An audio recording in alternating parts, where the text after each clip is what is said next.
Hi guys, I'm Krishna and welcome to Frontlinesmedia Krishna Talkz. And ఈరోజు మన topic వచ్చేసి ఒక ఇంపార్టెంట్ టాపిక్ ఏంటంటే, చాలామంది బిగినర్స్ కానీ, లేకపోతే third year fourth year students కానీ, లేకపోతే నాన్ ఐటీ స్టూడెంట్స్ కానీ మన పేజ్లో కోడింగ్ నేర్చుకోవడం నాకు కష్టంగా ఉంది అని అంటూ ఉంటారు. సో వాళ్ళ కోసము ఎలాగ కోడింగ్ అనేది మీరు స్టార్ట్ చేస్తే మీకు ఈజీగా అవుతుంది, ఎలా చేస్తే మీరు ఇంట్రెస్టింగ్గా నేర్చుకోగలరు అనే దాని గురించి చిన్న కాన్సెప్ట్ తీసుకొని నేను ఎక్స్ప్లెయిన్ చేయబోతున్నాను. సో కమింగ్ 5 to 10 minutes చాలా ఇంట్రెస్టింగ్గా ఉండబోతుంది. So please watch this video and share with your friends as well. So getting in to the topic. Okay, ఒక ప్రోగ్రామ్ అంటే ఏంటి అంటే, ఏదైనా కానీ ఒక విషయాన్ని కంప్యూటర్కి అర్థమయ్యేలాగా మీరు చెప్పడం గురించి.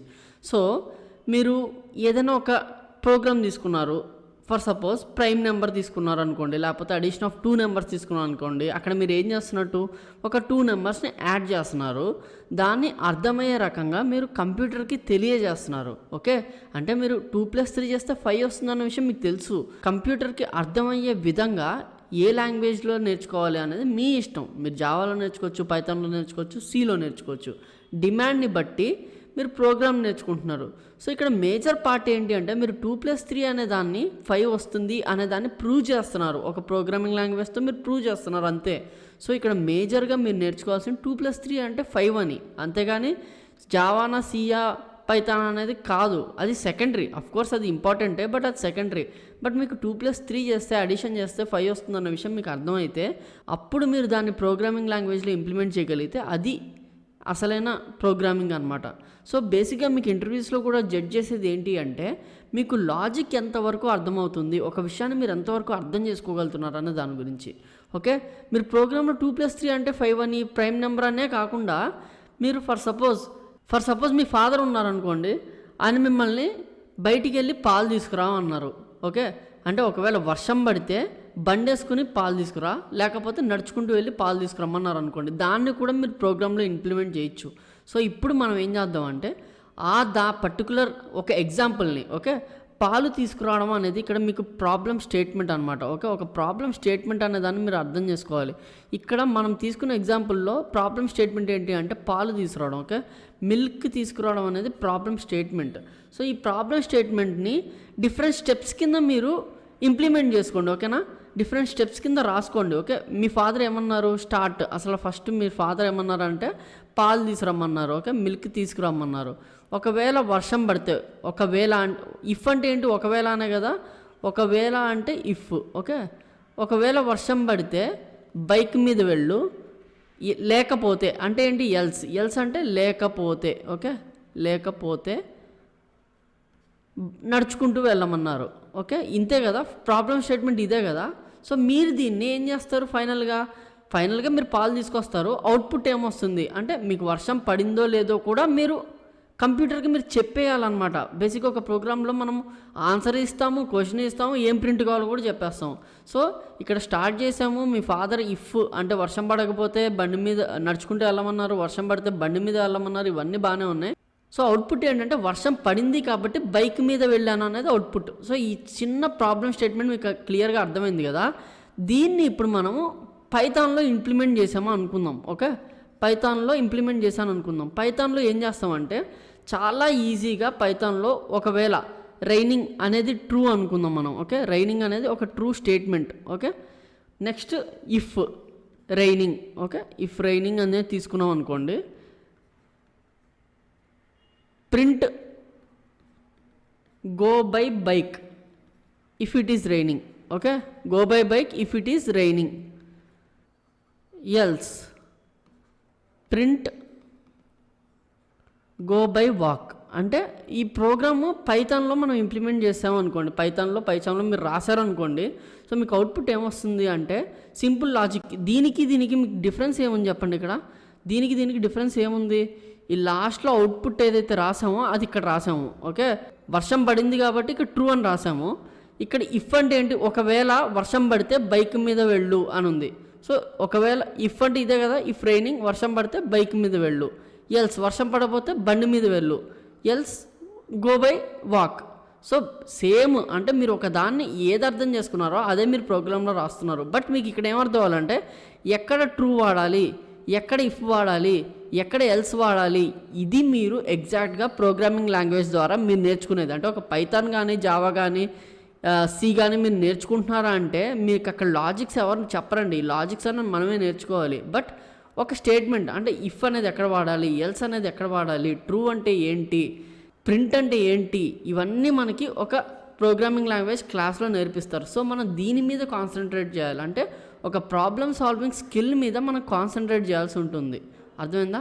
నెక్స్ట్ వచ్చేసి ఇంకొక చిన్న ఎగ్జాంపుల్. ఇప్పుడు ఒక రియల్ టైమ్ ఎగ్జాంపుల్. రీసెంట్గా మనల్ని ఒక పర్సన్ని టీసీఎస్లో అడిగిన క్వశ్చనే తీసుకుందామండి.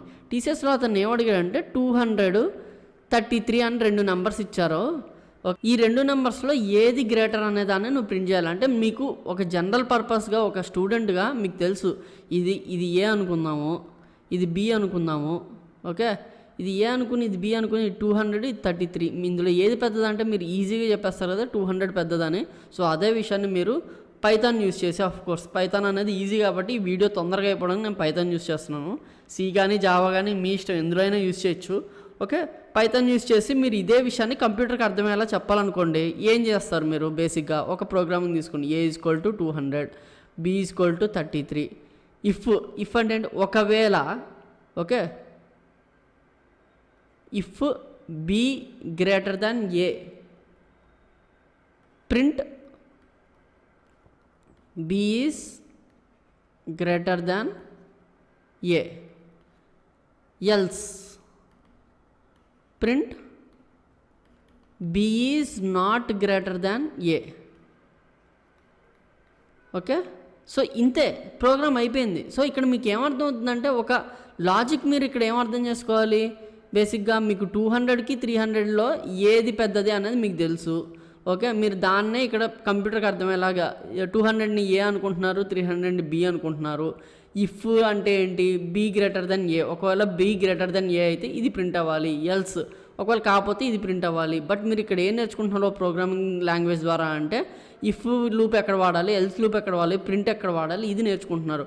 సో అదేవిధంగా మీరు ప్రైమ్ నెంబర్ అంటే ఏంటి, ఫెబినాసి సిరీస్ అంటే ఏంటి, లేకపోతే ఫ్యాక్టోరియల్ అంటే ఏంటి, ఇంకా స్వాపింగ్ అంటే ఏంటి, ఓకే,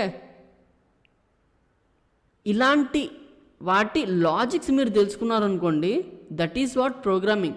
ప్రోగ్రామింగ్ అంటే ఏదన్నా ఒక లాంగ్వేజ్ లాగా కాదండి. Programming is computing. ఇక్కడ మీకు మ్యాథ్స్ అనేది most important key role play చేస్తుంది. మీరు రేపొద్దున ఏదన్నా కానీ కంపెనీలో చేరినా కూడా మీకు అక్కడ ఏమడుగుతారంటే చిన్న లాజిక్ ఇచ్చి దాన్ని ఇంప్లిమెంట్ చేయమంటారు. అంతేగాని నీకు ప్రోగ్రామ్ వచ్చు కాబట్టి ఈ లాజిక్ చేయమని అడగరు. మీకు ఏదన్నా ఒక సమస్యను ఇస్తారు, ఒక ప్రాబ్లం స్టేట్మెంట్ని ఇస్తారు. దాని ద్వారా మీరు కంప్యూటర్తో ఇంటరాక్ట్ అయ్యి ఒక అవుట్పుట్ తీసుకొస్తారు. అది ఏ లాంగ్వేజ్లో అయినా చేయొచ్చు. మీరు జావాలో చేయొచ్చు, పైథాన్లో చేయొచ్చు, లేకపోతే సిలో చేయొచ్చు. కాబట్టి ఒక ప్రోగ్రామింగ్ లాంగ్వేజ్ నేర్చుకోవాలి అనుకుంటే మీరు యాప్టిట్యూడ్ మీద కొంచెం కాన్సన్ట్రేట్ చేయాల్సి ఉంటుంది.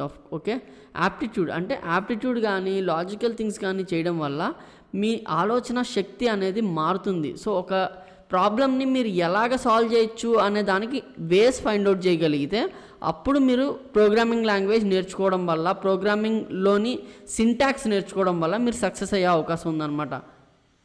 సో ఒక ప్రోగ్రామింగ్ లాంగ్వేజ్ నేర్చుకోవాలంటే మీకు కావాల్సింది ఏంటంటే లాజికల్ థింకింగ్ నేర్చుకోవాలి, కొంచెం ప్రాబ్లమ్ సాల్వింగ్, అంటే ఒక ప్రాబ్లం ఇస్తే దాన్ని ఎలా సాల్వ్ చేయాలి అనేది మీకు తెలిసి ఉండాలి, బేసిక్ సింటాక్స్ రూల్స్ నేర్చుకొని ఉండాలి. అండ్ ఫోర్త్ థింగ్ వచ్చేసి ఒక ఐడిఈని ఎలా వాడాలి అనేది నేర్చుకోవాలి. బయట మనకి చాలా కోచింగ్ సెంటర్స్ ఉంటాయి, మేబీ మన కోచింగ్ సెంటర్ కూడా ఉంది. మనం అక్కడ ఏం నేర్పిస్తాము అంటే సింటాక్స్ రూల్స్ నేర్పిస్తాం. ఈ ప్రాబ్లమ్ సాల్వింగ్ టెక్నిక్స్ కానీ లాజికల్ స్కిల్స్ మీద మీకు హోంవర్క్స్ ఇస్తారు.